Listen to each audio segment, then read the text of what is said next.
Hello, welcome back to the Cigar Thoughts podcast here at Glow Nightclub in downtown Bellingham. I want to say big thank you to Evan and Joey for the hospitality, for opening this place up to us. You're always welcome to come join us. Tuesday nights at 7 o'clock. Come out, check out the show, grab a few drinks, say hi. With me, as usual, are Matt Nichols, former all-conference offensive lineman at PLU, helped them win a national championship there. Editor-in-chief of What's Up magazine, Brent Cole, and we're back after a really weird one, I think. You know, I was trying to write that article. There were a lot of different angles that could be taken to it. Matt, what did you see? Like, what stands out to you about that loss to the Cardinals? That game in itself for the full four quarters was probably the biggest emotional roller coaster of a game, going back to the NFC Championship that I can remember. The Super Bowl was beautiful and then it sucked. Yep. This game sucked and then it was beautiful and then it sucked and then it was okay and then it was like shit, it's over. Yeah. It was the slowest four-quarter game that I can remember. It was as choppy at 4 hours. It was as choppy of a game that I can remember. It was marred by penalties. It was marred by bad plays by both sides. It was one of those games where you just sat there and thought, this is some really frustrating football, being a football dork. And at the same time, as crappy as the Hawks played, where they spotted them the whole first half, we still had the lead in the fourth quarter, had an opportunity to win. For as bad as we played, the team was still there, and they never gave up, and they kept fighting the whole way. That was the positive. In the end, Arizona made two great drives, got their touchdowns, ball game. An emotional roller coaster of a game. Wow. There were some really great explosive moments. Yeah. There was, I mean, the offense, there were a couple times where you just went, holy shit, where is this? Where is this consistently? But the game was over, and thinking about it since then, it's been a lot of the thinking about the O-line and how that poison is now is kind of seeped into everything else, and how Russell Wilson is playing like shit at moments, in part, I think, because he knows he's about to get his ass whooped, and he's now just ducking under, and he's jittery, and nothing is unfolding as it should be, and just fuck the whole. I like how you put the poison seeping into everything else. It's crazy. I was just thinking now. I was like, that game reminded me a lot of the Bengals game. In that, you know, there was that big defensive touchdown. I think it was Bobby Wagner in that game, and it was just like, yes, we're rolling now. Yeah. This is what we're used to. And then here we go. Now it's just time to lean on them until it's over. And I was thinking, what happened in the Rams game also, where they came back and they got the carry strip sack recovery for a touchdown to put them ahead. Yep. And then it happened again in the Cardinals game. They got basically two defensive touchdowns. I mean, one was, put it on the doorstep for Lynch, but basically in a 3-play stretch, they got two defensive touchdowns. Yeah. And again, it felt like, okay, here we go. This is it. They lost all three of those games. Like, that's crazy to get go ahead or lead extending defensive touchdowns late in a game and lose all three. Just one of the most outlier seasons that I can ever remember watching for any football team. Honestly, I mean, to be 0-4 in games where they lose the turnover battle. That's they win the turnover battle. Or when they win the turnover battle. And I don't know that they've actually been ahead in turnover battle in any of their wins either. I don't know that they forced a turnover in the Lions game. I know they didn't in the Bears game. The Lions game, Cam did at the end. Cam did at the end. Oh, right. Yeah, of course. Technically, that was it. Okay. But they also gave up one in that, the defensive touchdown. So there was and the fumble on the punt return. So, yeah. So anyway, the turnover differential is like 1 in 8 this year in Seahawks games, which is crazy. And this was probably the most agitated I've seen Pete Carroll after a press conference since he was pissed. A coach because he wanted so much to question the officials on some of those calls. He was so frustrated. I mean, how thin is the playbook when it's 1st and 20 every second drive? When it's 3rd and 15, you can't. And we'll get to this later, but it's so hard to really judge how good of a job Darrell Bevell is doing right now, because, as you said, the poison of the offensive line is kind of seeping into the rest of the offense, and so all of a sudden we're seeing defenses playing downhill the whole game, and it's just a weird season. Not that can't happen, that you can't gamble on an athletic, inexperienced offensive line and have it burn you, but the things that are happening in the fourth quarter, the inability to figure out whose job it is to cover a tight end on a red zone seam route. I mean, how many of those touchdowns have we given up? It's this year? shocking. 5, 6. I mean, it's just tight ends have gone bonkers, especially in the fourth quarter against the Seahawks, and so and it's always the same route, just one step to the outside and straight up the field. And this is and wide open. It's the Legion of Boom. It's still the same guys who were killing it. More or less. I mean, the issue isn't that Kerry Williams is there instead of Byron Maxwell. That's not why the breakdown's happening. As Softy said during the game, if you could just make a play, like he's barely getting beat, but it's still happening. And but these are the same guys. It's like they just effing forgot how to cover this route, or they have brain farts at certain times. I wonder though, because the other route that works against the Seahawks is just a little. You got your outside receiver, and he goes like this. Yeah. And your slot receiver, he goes like this. It's a scissors route or a wide receiver wheel, and the reason that works really well against a cover 3. So the cover 3 corners or the outside of the secondary, and then you have Earl in the middle. So in a cover 3, everyone's playing a deep third. The rule for the corner is as wide as the widest and as deep as the deepest. If that corner's eyes are on that outside receiver and he starts to go in and he fades inside and doesn't see him, that's the reason. That's a cover 3 beater all the way, just as a deep over route is. But when it's the same thing over and over and over, and it's the same in Denver last year. That's exactly it was Tammy over and over and over. Emmanuel and even Sanders too. Yeah, and even Pete, you could see him in the timeout and talking with the receivers about the switch routes is another way to call it. And it still happened again. Like they would get caught again with their eyes wandered without good eye discipline. Yeah, it's so crazy, but that's been working against the Seahawks for years, right? That switch route. Yeah. But this new one is line up your guy who's 6'6" or whatever, because everyone has a 6'6" tight end now, and have him run just one step out and straight up the seam. Yep. You cross one guy under, have the guy on the outside of him go to the corner, and everyone just takes someone else. Yeah. And it's the easiest pitch and catch ever. Just throw it 9 feet in the air, and your guy's going to catch it. And like Tyler Eifert had 2 of those. Jared Cook got one. Greg Olsen, the winner, was that route. The Jermaine Gresham winner was that route. Like, it's just in the red zone. It's so apparent that you can just run that play with a high degree of success. It's crazy to me that the adjustments haven't been made. That's where I start to wonder, really what is going on. Because this is Pete Carroll's defense, right? That's why they've had success with all these different defensive coordinators. It is still Pete Carroll's defense. But if a chink in the armor has really been found, and teams are comfortable running the plays, especially teams with the personnel to run the plays, like the teams that have beaten the Seahawks have big quarterbacks, big receiving targets, and quarterbacks willing to go over the top, right? Yep. It can't be that easy to just beat the best pass defense the NFL's seen in 30 years, right? Yeah.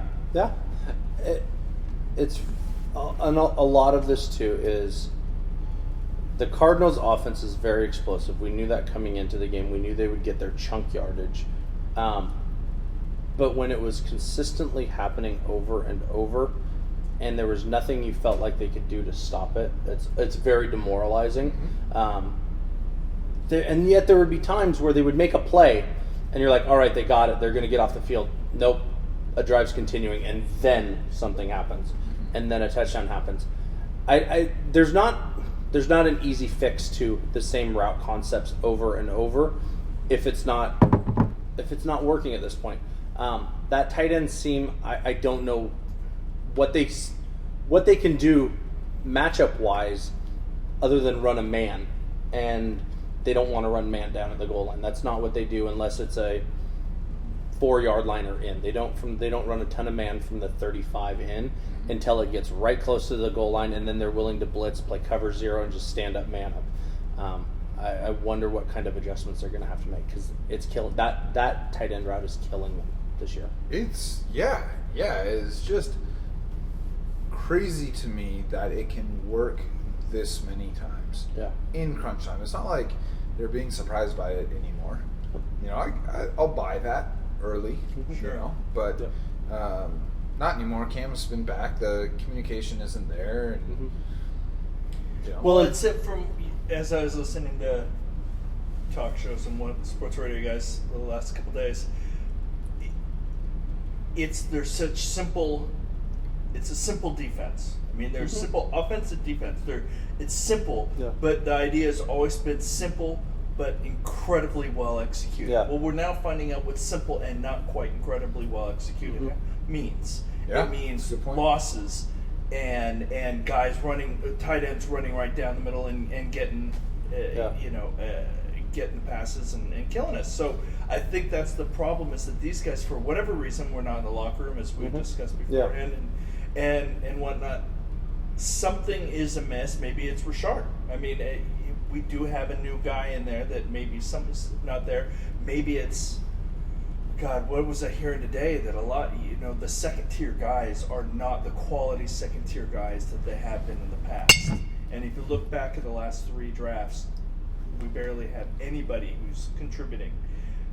There's a whole bunch of different factors, but what we're seeing is if that defense isn't run perfectly, there are some definite holes, and there's no reason to believe that other teams aren't going to just exploit the shit. Well, out of us. it's interesting you talk about the depth, and that's something that I think has been glossed over a lot. Big time. For a long time, the Seahawks were in a position where they could really take their pick of UDFAs. Pete Carroll recruited the hell out of the best UDFAs, and they got those undrafted free agents came in, guys that were pure oversights, right? And there was room on that roster for those guys to stick. That room is gone now, right? There's all these all-pros. There's these established guys, people who get the culture, who have been with Pete Carroll for 3-4 years. So now your Ron Parkers are not sticking anymore because there's not the space to take that same chance on that guy. Or they're not signing. La'el Collins isn't signing with the Seahawks, or not that he would have in past years, but the idea that these best undrafted free agents aren't coming to Seattle because it became the hardest roster in the NFL to make. Well, now we're seeing the natural causes of that is the best undrafted free agents are choosing to sign elsewhere because they got legit shots of making the team, the same way that Seahawks undrafted free agents, Curse and Baldwin, etc., were able to do that 2, 3, 4 years ago. At the same time, you're also having they really have not done well in the draft, and not many people are talking about Kristen Michael. I mean, they really shit the bed with that, and he was released by Dallas today. You can kind of go down. I don't have guys in front of me, but it was literally like Brent, who we're choking on right now, was a contributor. Cassius Marsh. He hasn't really contributed. You didn't see Frank Clark. You said he had a great preseason, but he has not had a good first Well, I half. will say that defensive end is going to be the hardest position on the field to get on the field with the Seahawks. Absolutely, yeah. I think Frank Clark's going to be to contribute, and that's the thing is that they what seemed like where they were hitting. They hit Russell Wilson. They hit Bobby Wagner. They hit. We may never see. Yeah, I mean that's. We may never see a 3-year stretch. We talk about outliers. That's an outlier right there. Yeah, but they're all of a sudden missing wildly, and Tom Cable is picking these linemen and they aren't working out. Yeah, and- Poole and Glowinski, their 4th round picks, are one's on the practice squad, Yeah. one's not playing, or Glowinski's also on the practice squad. I mean, they're not touching the field at all. Right. They're 4th rounders. So And we're it's getting, not like the bar to clear is very high. no, no, not at this that point. was it. I mean, if you have a really bad offensive line, Yeah. and you can't get on the field with that really bad offensive line, then you really kind of suck right now. Yeah. Doesn't mean they won't be great later, but and something else. And we're just a week or a game away from thinking that the secondary was playing good again, Oh, yeah. and the O-line was coming But I feel around with like- no sacks. I tell you, and I it's feel like like one this- game, and we feel like the sky is falling again. But they really exposed the Cardinals. Really exposed. I felt Yeah. that they exposed all that is wrong with the Seahawks, and I don't. that's why my vibe is yeah. great. Well, and I actually vibe- thought the offensive line, their issue in this game was the penalties. First I and- actually yes, thought I that they, totally agree. that they blocked really well. The penalties are frustrating as hell, and yeah, you can argue against a couple of them, and the refs definitely had their issues in this game, Yeah. but most of those penalties were legit. And I think to your point, they were out athleticized. They were holding and jumping because they knew Yes. they were out athleticized, and that is an issue. Yeah. Their actual blocking on plays where they're not cheating has been pretty good the last couple of games. They've kept Wilson clean. I think 1 sack in the last 2 games. But I think But the Wilson pressure is doesn't so know high. that. Well, I mean, Stockholm syndrome, man. yeah, you're a battered wife for so many years, and all of a sudden your I husband's nice. was thinking about this today, that Wilson, we've talked about this before when we're talking about Wilson and Jimmy Graham.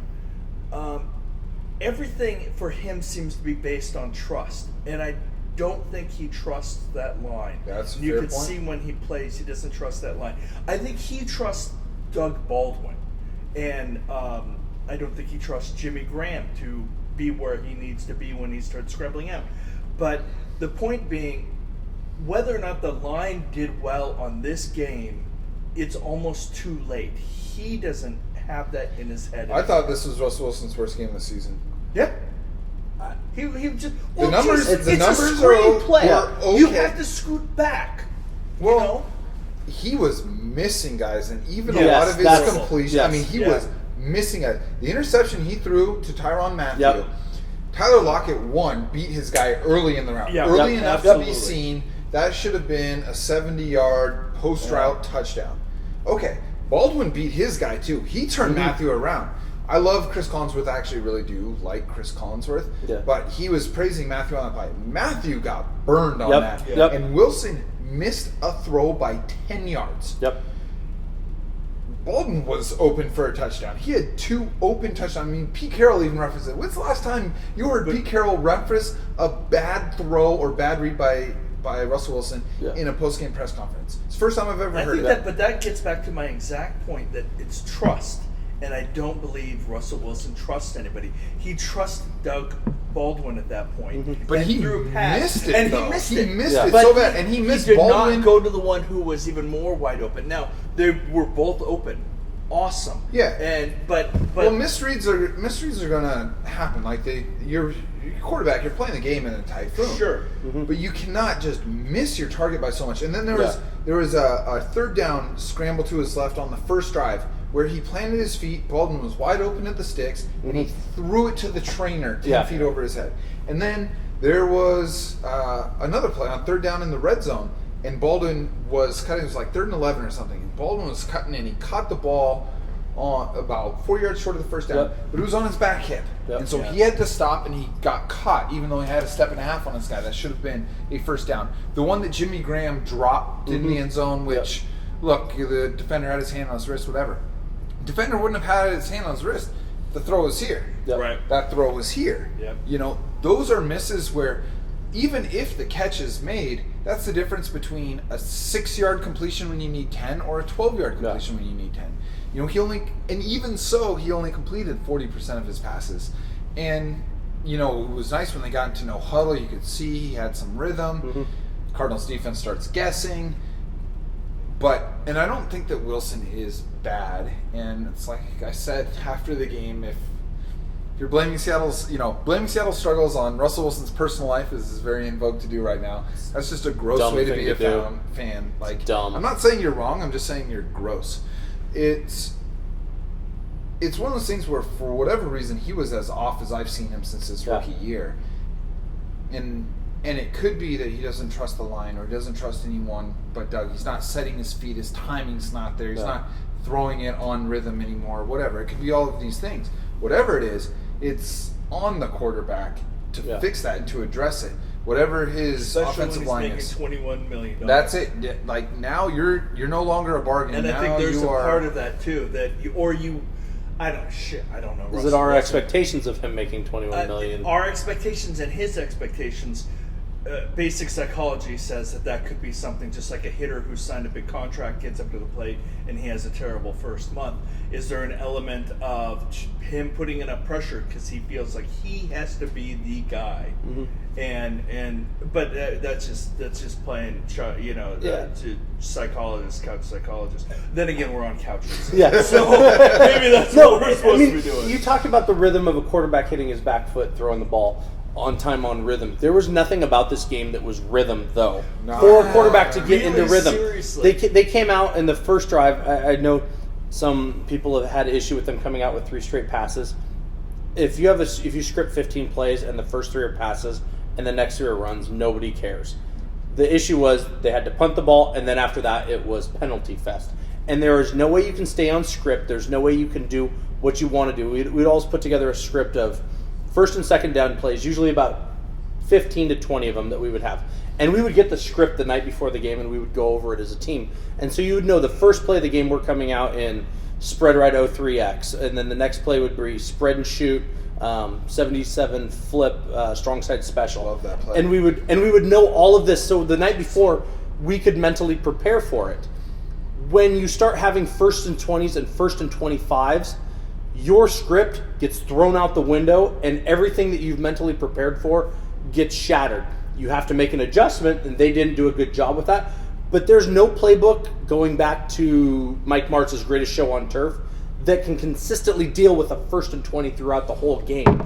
And that was the big issue of this game, was consistently being behind the 8 ball and not being able to get an offensive rhythm where we could consistently move the ball. And when we did avoid penalties, they chunked yardage, the Cardinals. I mean, they had a great rhythm. They had great...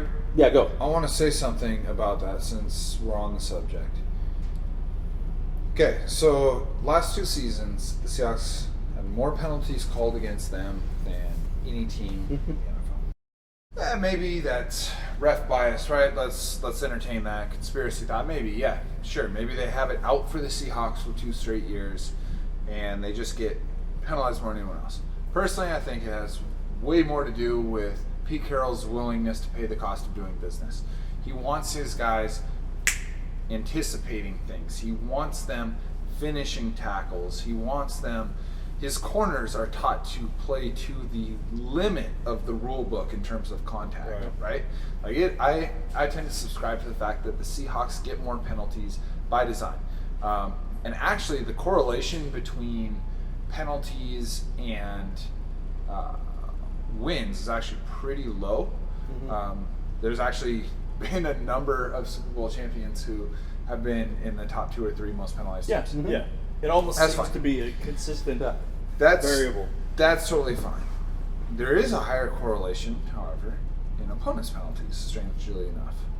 And for the 2nd straight year, Seahawks opponents have had fewer penalties called on them than any other team's opponents in the NFL.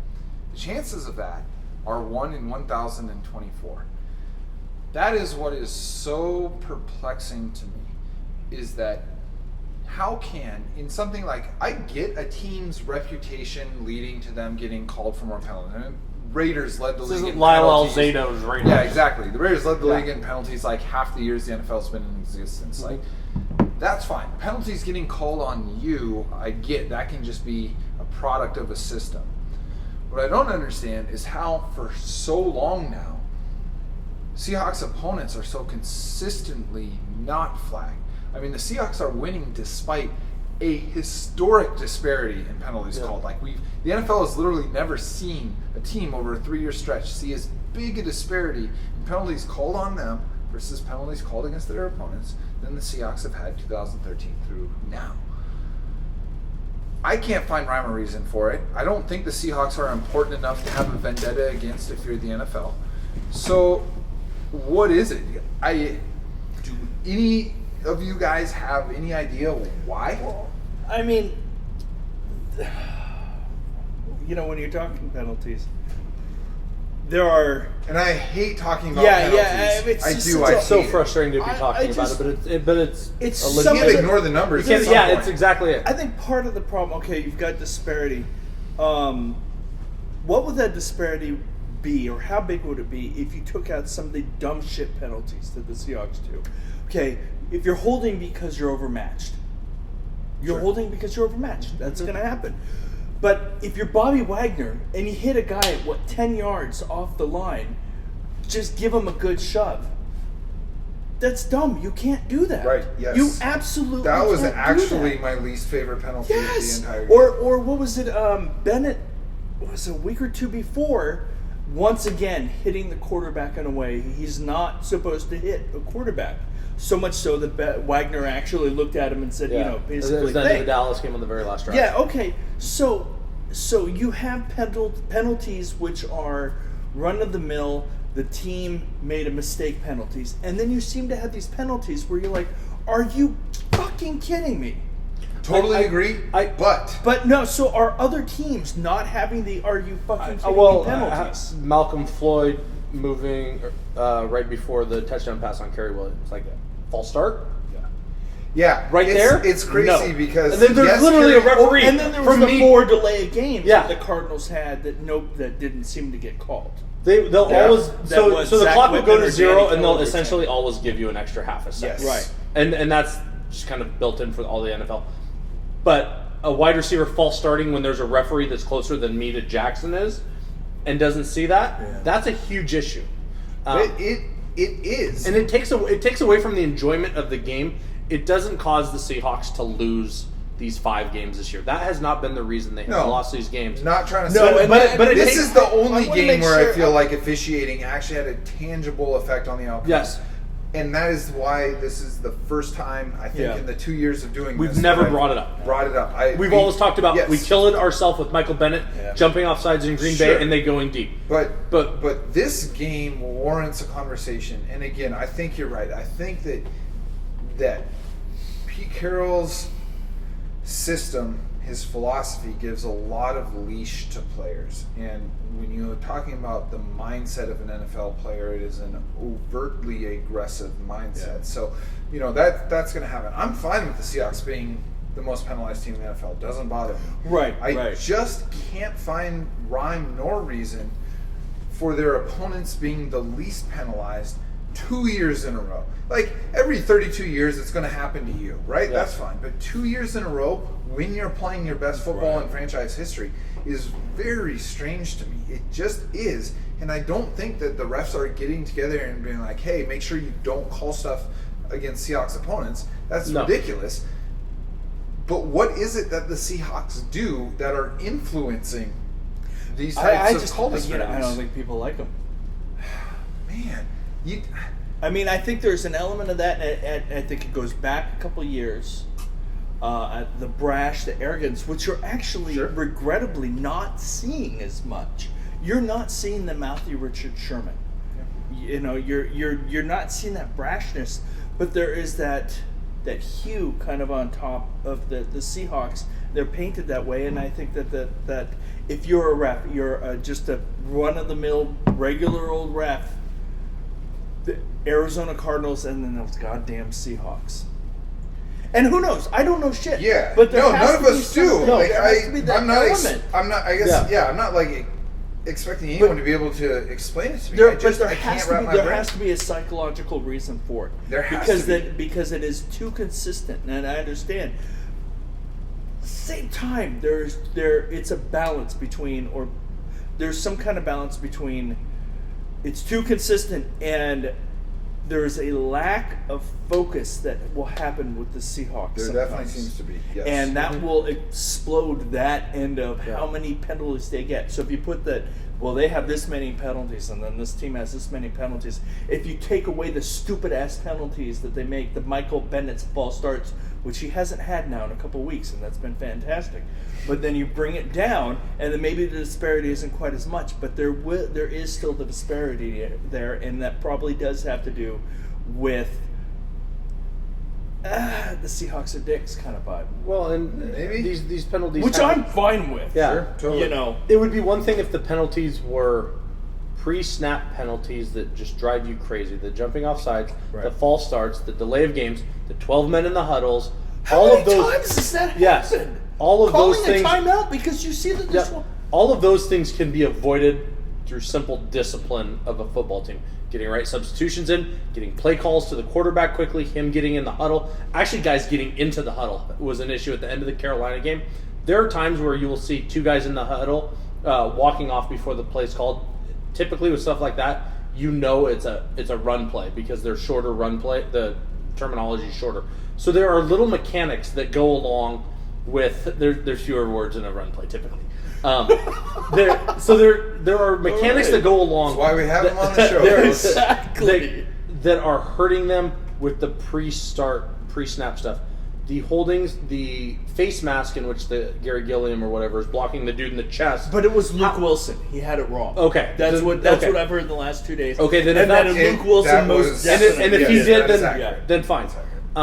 But all of the penalties during plays, it's really, really hard when guys aren't just doing what they need to do and they're physically So overmatched. Pete Carroll said something this week, and he said it before, but it is drawn into a higher degree of focus this week because of some of the issues with the officiating. Is on Fridays, he coaches up every position group on the tendencies of the officiating crew, right?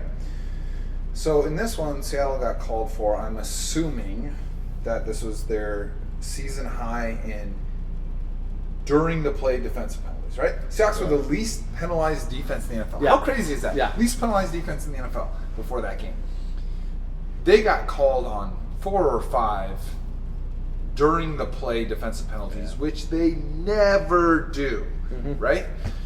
So what's interesting to me is, one of the things that Al Michaels and Chris Collins were said during the game is that officiating crew called fewer pass interference and defensive holding calls than anybody else. And they called 4 on the Seahawks in that game. So it could just be an overestimation of Pete Carroll saying, look, they're going to let you get away with some stuff. So where normally maybe 5 to 6 yards is your last contact, and maybe now it's 7 or 8 we can do it. I wonder how much of it is them trying to take advantage of tendencies. This is the first time I'm having this thought, so if it sounds crazy, let me know. No, it actually but I'm wondering if they're saying, hey, these guys don't call this. In 9 games, they've called one type of this penalty. So you can play a little faster and looser this week. Yeah, I mean, Roger Clemens and Kurt Schilling always talked about the book they would keep on umpires in their strike zone. And who they could throw in the black and who they could throw outside of the black by an inch and who they could expand it out on strike 3. What Pete Carroll's doing is no different than that, and it's when the umpire that always calls the high strikes doesn't call it and then doesn't call it and doesn't call it that we're seeing right now. And it's utterly baffling to see stuff that is never called getting called. And there's no explanation, there's no rhyme, there's no reason. I think what Pete's doing is what probably most coaches do. They all know the referees, who's there. I'm sure referees that's not revolutionary. I'm sure there's 31 other podcasts talking about how their coach does this. Yeah, and referees are ultimately scrutinized by the NFL, and the best crew gets to go play and gets to go work the playoffs and then get to go to the Super Bowl. Playoff checks, baby. So they're trying to be as accurate, and they're trying not to miss, but to have a disparity is utterly baffling statistically. Yeah, it is. So there's our season's quota on bitching about referees. Yes, no more. Yeah. No more. We only did it because the numbers support it. We'll move on from that. I'd like to talk about the O-line again. No, I'm just kidding. I'm just so pissed. Yeah. It's like, it has gotten so bad. I really didn't want to talk about the O-line, but I've wished that the trade hadn't happened. I mean, so was a I don't know that Unger I don't know if it makes No, a but difference. see, Unger, what I was listening to today, Unger was the Crabtree. I never do a plug for anybody, but the KJR, the Ian Puck podcast, when they're with Curtis Crabtree and Tim Booth, is awesome. And that's one of the things they talk about was... $5, Curtis. Yes. $5. $5. Just buy me a beer. And is that how much Unger might have been helping Sweezy in that. So if we had Unger, then maybe Sweezy would suck less. Just, by that. And then you've got... Okay, so you were saying... This is super interesting. Okay, yeah. Does There's some he truth. have that kind There's of some truth to that. Okay, all right. There's some truth to that. Absolutely. Sweezy's not a puppy though, and is not a rookie. No. Playing a position. It would be one thing if Sweezy was a rookie, as he does was. Seem to be getting his ass kicked sometimes. I think every time there's a breakdown, we oversimplify it as he's getting his ass kicked. Sure. Or he's doing the wrong job when maybe he's doing the right job and everybody else. But see, then if you had Unger there, then maybe he would. Part of it is Russell Wilson is having to call the protection this year, where's Unger would in the past. That's a big difference. That's a huge difference, because one of the things that could always happen, a quarterback comes under center and he starts making his adjustments to the tight ends, to the running backs, to the receivers. As a center, and with my guards, we would start our communication for how we were going to start blocking. So there would be two different conversations going on. And if I saw something or somebody else saw something, we could let the quarterback know, hey, audible to this because this hole is open, or whatever. Those kind of things probably are being muted at a level without Unger or somebody like a Robbie Toback, who was a great center for communication and making sure guys were doing what they were supposed to do. We've had a revolving door at center from Nowak to Lewis to Nowak to Nowak being deactivated, unbelievable, and Lewis back again. Yeah. So the rhythm of that is a massive issue. We had a game my senior year at PLU where Do you know he played football? where we had our all-conference left guard out with an injury and our all-conference right tackle out for an injury against our largest in-conference opponent, Linfield. And I tried to do my job, but I also tried to keep an eye on to help if it was needed. And as a center in pass protection, oftentimes, unless they're in a 30 front, there's nobody over me. And if they're not blitzing, I'm the extra guy to go help. So my initial reaction would be go to help my guard, even if he didn't need it. And I was not mentally strong enough to scan, see if he needed help, and then go help my left tackle if I needed, or look at my right guard and then go to my right tackle. There's that mental side that plays into it when guys are trying to do more than just their job.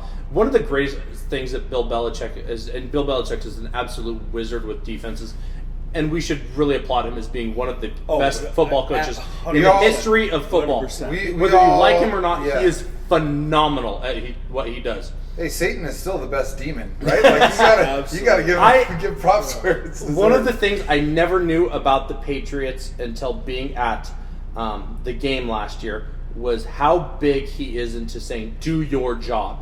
And that was always something we preached, where it was, don't try to do anybody else's, don't try to do what's more than your job, just do your damn job. And if your job is to pick up the backside blitzing linebacker, pick him up.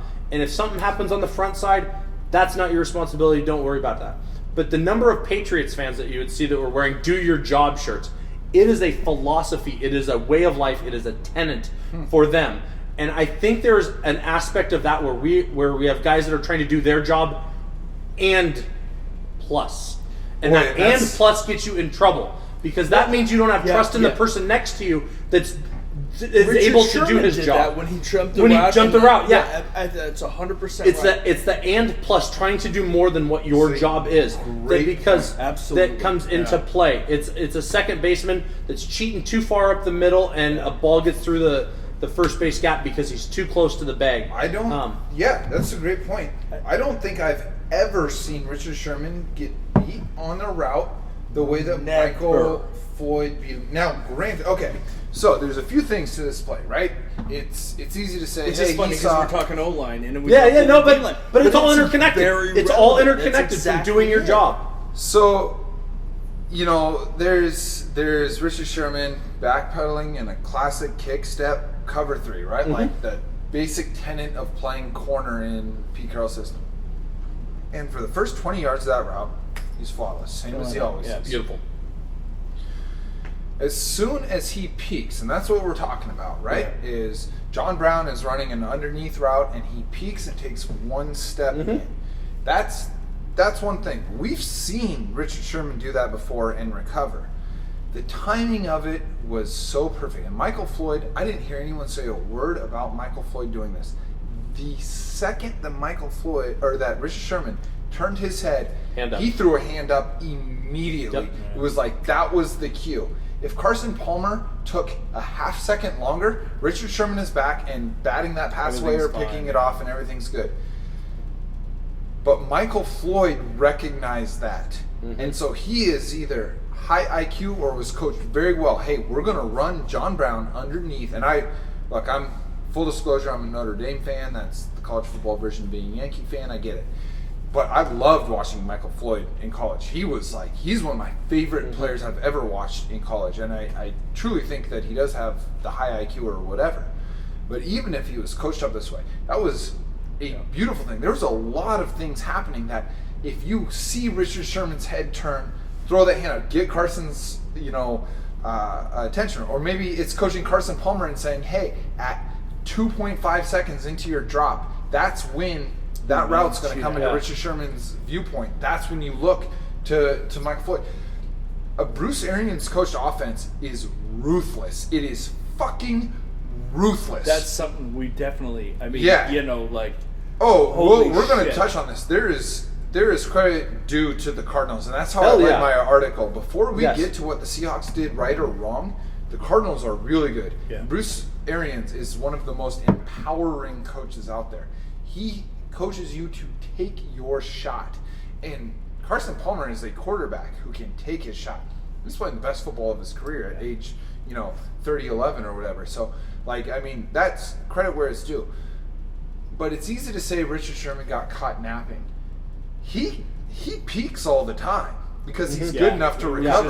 But the timing of taking advantage of that peak was sublime. And that's why I think the Cardinals are a real contender. And I know that Bruce Arians is the new villain in the NFC West, kind of slotted himself into... the new sheriff in town. Yeah, right. Yeah, yes. Even though he looks like a giant baby emoji with a drawn-on goatee, He's killing it. He's a fantastic offensive coach. He's a good head coach. He is. He's a good head coach. And he's systematically, he's the photo negative of Jim Harbaugh, but he is slotted into that new villain number one. The Joker is gone. Here comes the Penguin, and so it's one of those things where I love Bruce Arians in the same way that I cheered for Venom and Spider-Man, and Bane and Batman. You love a good villain, right? And Bruce Arians is perfect. Harbaugh was a great villain. Arians is a great villain. But all the stuff that bugs us about Bruce Arians, A, we'd love if he was our coach, and B, only matters if there's some legitimacy behind it. Yeah. If it was a bad coach doing this stuff, we wouldn't care. Yeah.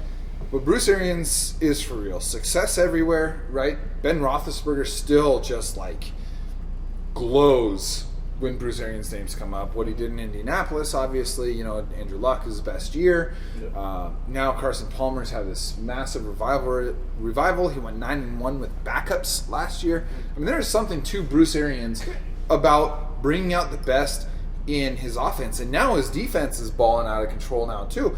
I see the Cardinals as the best team in the NFC personally. Well, I think I don't disagree with you in any way.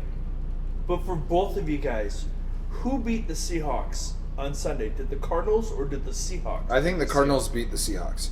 Because I would say the Seahawks beat the Seahawks. Here's my caveat to that. The Seahawks' best game still probably beats everybody else in the NFL's best game besides New England. That's my honest opinion. Yeah, if the Seahawks play their best game, they will beat everybody else's best game except for maybe New England. Okay?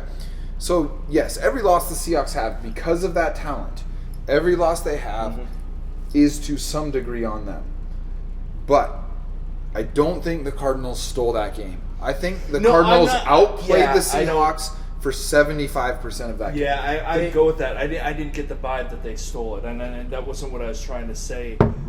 But at the same time, we shot our left foot off, then we shot our right foot off, like and then we started shooting our hands. Exactly. I mean, we did everything we possibly could to lose that game, and still we're right there ready to win it. That third quarter, and when you just start talking about one specific quarter, you know that you lost, and you're trying to avoid it, and you hope you can. But holy shit! I mean, there was a team that was like a glimpse of this team that we were dreaming of before the preseason even started, and you saw it there, and then poof, it just couldn't keep it again because the Cardinals were really good. But at the same time, I like Pete Carroll said on Brock and Salk on Monday, we had a great game plan. I think you would have really liked it. You can't have a game plan when you're and 3 and out, and then first and 20, first and 20, first and 20. You mentioned that there's no game plan for that. It wasn't the Cardinals. It was all the Seahawks. Sure. And I agree with you. I mean, the Cardinals. The Cardinals came back and the Cardinals of last year, the Seahawks would have won that game anyway. The Cardinals of last year, we didn't face Carson Palmer. True. That's the huge thing, right? Because who's delivering the ball to Michael Floyd on time is Carson Palmer. Which who's is hitting Floyd down the left sideline on time is perfect. Who's hitting Fitzgerald in stride? Every single one of those. That's my point. Is that this team is really good, and they loaded up with a ton of. Maker. I mean, all of a sudden, Chris Johnson was a cast-off. Yeah. And he's the second leading rusher in the NFL NFL now? A bullet now? in his shoulder? Yeah, man. Mm-hmm. Like, say what you want. The track record shows that Bruce Arians pulls the best out of his players, and especially his best players. And you still, for all of the mantras about every position matters and this, that, you win because of your best players. Yeah. You don't get a bunch of average guys with great chemistry winning a Super Bowl. You need elite talent, and you need elite talent playing at their best to have a shot to win a title. And right now, that is what Bruce Arians has. He has his best players. Larry Fitzgerald is having one of the best seasons of his career, a Hall of Fame career. Michael Floyd, when he's been healthy, is having the best year of his career. Yeah. Jermaine Gresham, career revival. Chris Johnson, career revival. Carson Palmer having his best year. The defense has never looked better. Peterson, Matthew, all these guys. Said, though, like the Hawks were in it. They were, no doubt. No doubt. The Seahawks, talent-wise, are still a top 3 team in the NFL. Yeah. The roster talent is generational on the Seahawks. But right now, the Cardinals are executing and the Seahawks are not. So does that, then, when you said that when they're top 3, as, talent-wise, then are we talking that it is a coaching issue? Yeah, it might be. I mean, that never ever gets mentioned. It gets mentioned a lot, not here. It gets mentioned. Bevel. I mean, ad nauseum, not here. Yeah. We've avoided, in the same way that we avoid talking referees. Yeah. We make a habit of avoiding talking coordinator, not because there's no validity to the conversation, but because we're dealing with such an infinitesimally small amount of the information that criticisms can ring hollow on that. Well, we are, for the first time since we started doing this podcast, looking at a team with a large enough sample size of failures to start to question things. The reason that I've defended Bevel so vigorously in the past isn't because I think Darrell Bevell is amazing and shouldn't be questioned. It's because the overall track record is very supportive. In terms of by-play efficiency, which, by the way, is how Pete Carroll judges. No, he doesn't care about volume stats. He cares about per-play stats. The Seahawks are unquestionably in the top third of the NFL the last 4 years. That is why I don't spend a lot of time criticizing individual play calls from Darrell Bevell or even schematic things, because overall the body of work supports that what he's doing is good. We are now seeing the NFL is about adjustment, right? No one just figures something out and then wins 80% of their games for 30 years. Even Belichick who has had the most successful run since Bill Walsh in the NFL, has changed so much. He's had the best defenses in the NFL. He's had the best offenses in NFL history. Yeah. He has been able to adjust to the league catching up to the Patriots for 2 straight decades. Part of being a great coach isn't just setting the edge, it's about holding that edge, and it's about continuing to adjust. I don't know, and we can start with Bevel, I don't know how much of this year's performance is, hey, the league kind of figured out what you're doing and you haven't been able to adjust, or I can't call plays that only require 0.4 seconds of blocking. What offensive coordinator could ever call plays with no offensive line? Yeah. There's no coordinator, from Mike Holmgren being one of the best that the game has ever seen at calling plays. He can't do crap without an offensive line. Mike Martz, when it was the greatest show on turf, they could go 5 wides and they would pass protect for Kurt Warner like nobody's business. The biggest offensive Marshall line splits the NFL has ever seen. And Marshall Faulk could gash teams running because Adam Timmermans and all of those guys were freaking phenomenal at doing their job. We don't have 5 dudes up front that are phenomenal at their job. We don't have 5 guys that are mediocre at their job. That's fair. And is it fair on Darrell Bevel to handcuff him as an offensive play caller when he hasn't been provided with the resources necessary for having a complete playbook? Which I think actually then lands on Schneider and Carroll. They gambled on this offensive line. And this was a gamble going into the season. This wasn't something that snuck up. This was something that from May we talked about. This is a line in progress. As soon as that Jimmy Graham trade happened, James Carpenter was gone to the Jets. It has come up snake eyes. Yes. Yeah. And I mentioned this last year because it was, I don't even remember what conversation we're talking about, but it was something about what if Tom Cable or so-and-so left? And I was like, well, Tom Cable can go because the line seems to be shit last year. Mm-hmm. They were having problems. And I would kill for that line at this point. Yeah. You know, and I think that there has been an arrogance, and it's an arrogance that we talked about with the refs, that I think maybe that might be why they're more aware of the Seahawks, is because we're an arrogant fucking franchise. Well, and the reality is of us paying KJ and paying Cliff and paying Bobby and paying is that Percy. We have $7 million on the books this year. And this isn't George Steinbrenner's Yankees where I want to get David Justice, I'm going to go get David Justice. I want to get David Cohn, I'm going to go get David Cohn. I want whoever's out there, I can bring him in.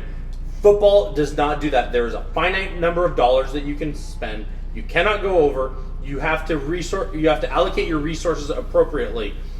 We made the gamble that this offensive line, that Tom could work them, and we knew it would be an issue from the beginning, and I think we all hoped it would be solved by game 4 or game 5.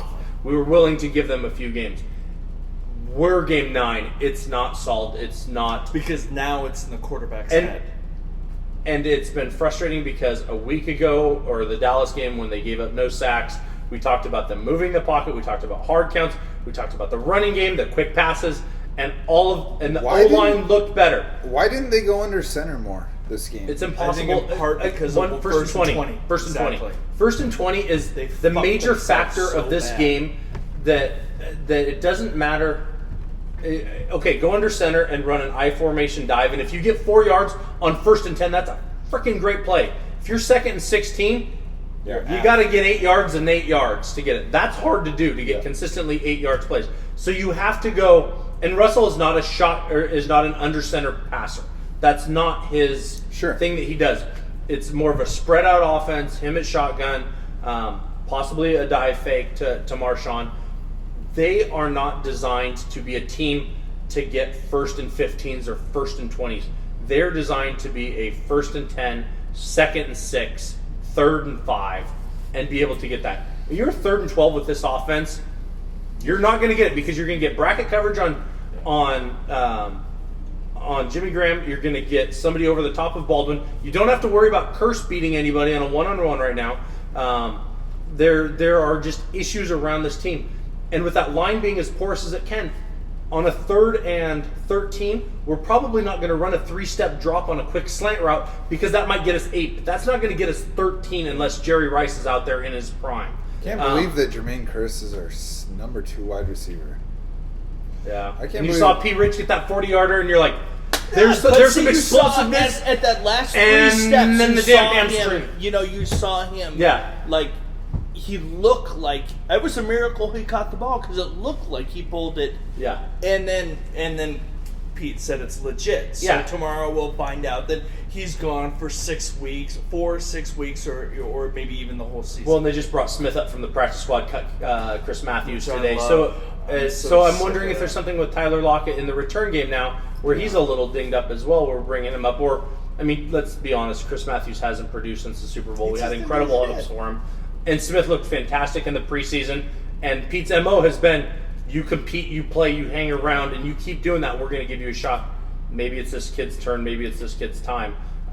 Because he's seen enough out of Matthews to move on. But this offense cannot win at 1st and 20s at that pace. 100%. Never, ever, ever. Yeah. Cardinals can. We can't. You're right. Cardinals can. The Cardinals offense can. The Wazoo Cougars can too. Absolutely. I mean, you go back to some of the And great by the offensive. way, I hate the Cougars. So You go back to some of the great offensive teams in the NFL. The Patriots could right now. For sure. The Packers with Jordy Nelson, they can. I always go back to Mike Martz because honestly, in my adult lifetime, that has been one of the most explosive, fun offenses to ever see. Some of the 22-yard dig routes that he did was something nobody did. The Those timing are of that was such suicidal play calls Absolutely. for a quarterback. Like, Absolutely. That offense, and you saw it because Mike Martz never came close to seeing that kind of production again. You need a Kurt Warner. Yes. The whole kill Kurt drills where he would run plays without an offensive line, right? Yeah. Like, the idea was you need a quarterback who can step into a throw where he is going to get killed and still make the throw. They would have a quarterback sneak aside. where Kurt Warner would get. Are we really going on? They would do a quarterback sneak where Kurt Warner would get under center and both guards would pull out as to influence the linebackers and Kurt would go forward following the center. There's literally one person in front of him. Mike Martz had a death wish for his quarterbacks. One of the teams that can't consistently win facing 1st and 20, speaking of the teams that can, is the 49ers, who the Seahawks, unfortunately, will be hosting this week as a palate cleanser. Yeah, palate cleanser, yes, but they have one less win than us. So, I saw a softy tweet that. I can do the math. I don't need softy. But listen. This 49ers 3-6 is a chasm away from the Seahawks 4-5. Don't the Bears have the same number of wins as us? Right. I mean, It's- those are two different teams. Sure, But At the end of 16 games, let records sort out. yeah, But halfway through the season, but I the talent differential, I am willing to say that there are at least 20 teams between the Seahawks and the 49ers. I think the 49ers are horrible right now, and I think the Seahawks are still pretty good. This is to me, and look, next week I will own my shit if it's even a close game, but I don't think that the Seahawks are going to turn a corner or discover anything or be better, but they went down and just beat the tar out of the 49ers in San Francisco on a short week, coming off of a late Sunday game. I mean, at home with 7 days to prepare against Blaine Gabbert. I'm not concerned about this game. Whatever the record, the 49ers could be fucking 6-3 with that roster. I wouldn't be worried about this game. Now, again, I will eat all of the crow next week if it's less than 7 points. But I don't see anything the 49ers can do that can beat the Seahawks. The Seahawks aren't bad. You have to be bad to lose to the 49ers. Yeah. I think every game going forward we have to be worried. Yeah. I mean, it's my do or standpoint. die time. Yeah. With basically everything. 49ers will not be a palate cleansing victory. We have to beat a Pittsburgh Steelers team.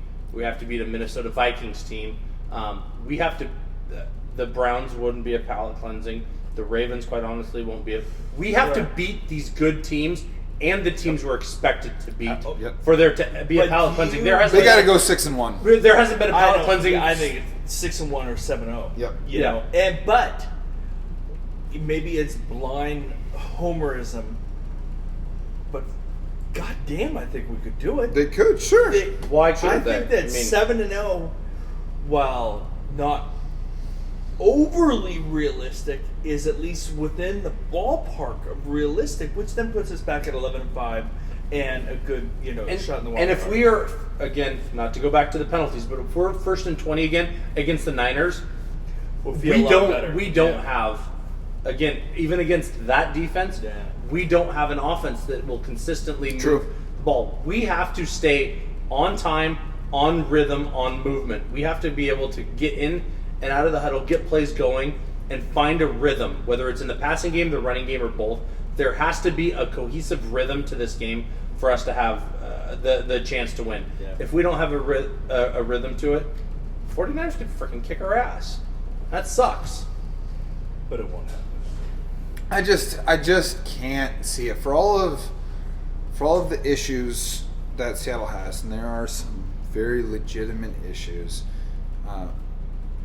They would have to play very badly at home while their season still hangs in the balance, Yeah. like so badly to lose to the 49ers. I mean, they beat really good 49ers teams by 4 touchdowns at home. There's We were really good Seahawks teams at that point. true. We're not a really good Seahawks team. let me- we're let a very me- talented team, let me but we're not a phrase good this. team.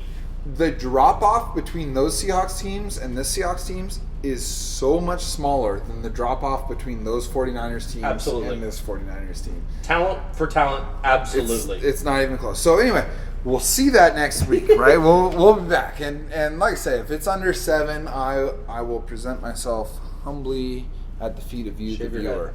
But I got really good hair, man.